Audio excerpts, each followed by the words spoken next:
کیا ہزاروں سال پہلے عورت خاندان کی سربراہ تھی؟ کیا قدیم دور میں عورت اور مرد برابر تھے؟ مادر سری نظام کیا ہے؟ انسانی تاریخ کا سب سے طویل عہد شکار اور غذا جمع کرنے کا ہے، جو لاکھوں سال تک قائم رہا۔ اس عہد میں نہ تو عورت اور مرد کے درمیان فرق تھا، نہ جائیداد کا ادارہ، نہ قانون تھا، نہ ہی ریاستی ادارے تھے اور نہ ہی حکمران طبقے۔ عورتیں اور مرد 30 سے 50 کی تعداد میں گروپوں کی شکل میں خانہ بدوش زندگی گزارتے تھے اور ان کا فطرت سے گہرا رشتہ تھا۔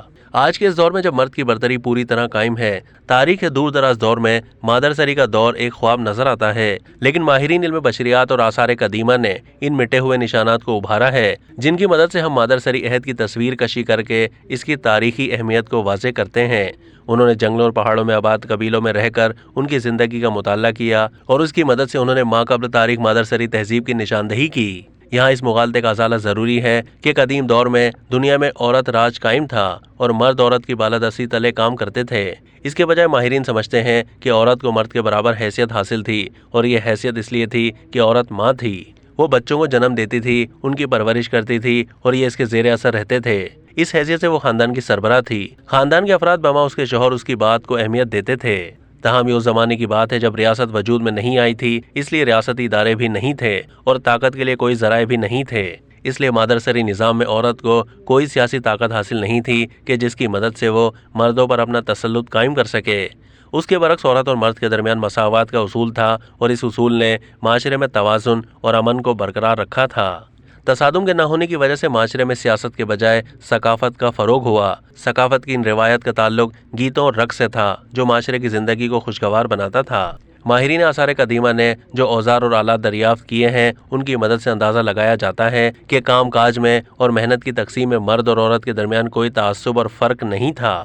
جس عہد میں انسان قبیلوں کی صورت میں رہتا تھا اور غذا کی تلاش میں ایک جگہ سے دوسری جگہ جاتا تھا، اس دور میں عورت زیادہ بچے بھی پیدا نہیں کرتی تھی، کیونکہ بچوں کے ساتھ سفر کرنا مشکلات کا باعث ہوتا تھا۔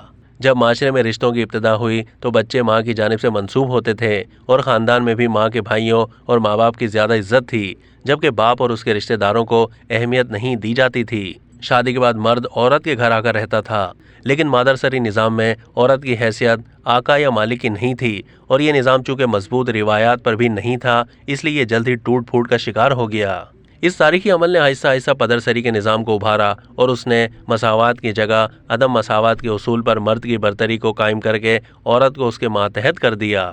مادر سری نظام کا اثر مذہبی اکائی پر بھی ہوا، لہٰذا اس کے زیر اثر دیویوں کی پوجا شروع ہوئی۔ خیال کیا جاتا ہے کہ وادی سندھ کی تہذیب میں مادر سری نظام تھا، جس کی وجہ سے دیویوں کی مورتیاں ملی ہیں۔ 1500 قبل مسیح میں جب آریہ ہندوستان میں آئے تو یہ اپنے ساتھ مرد دیوتا لائے، لیکن یہاں آباد ہونے کے بعد انہوں نے وادی سندھ کی قدیم دیویوں کو اپنے مذہب میں شامل کر لیا۔ اس سے یہ ثابت ہوتا ہے کہ پدر سری نظام میں مادر سری کی روایات کو یکسر ختم نہیں کیا، بلکہ انہیں اپنا کر اپنے کلچر کا حصہ بنا لیا۔ اب تک کے لیے اتنا ہی۔ مزید معلومات کے لیے ڈیلی جنگ کے یوٹیوب چینل کو سبسکرائب کیجیے۔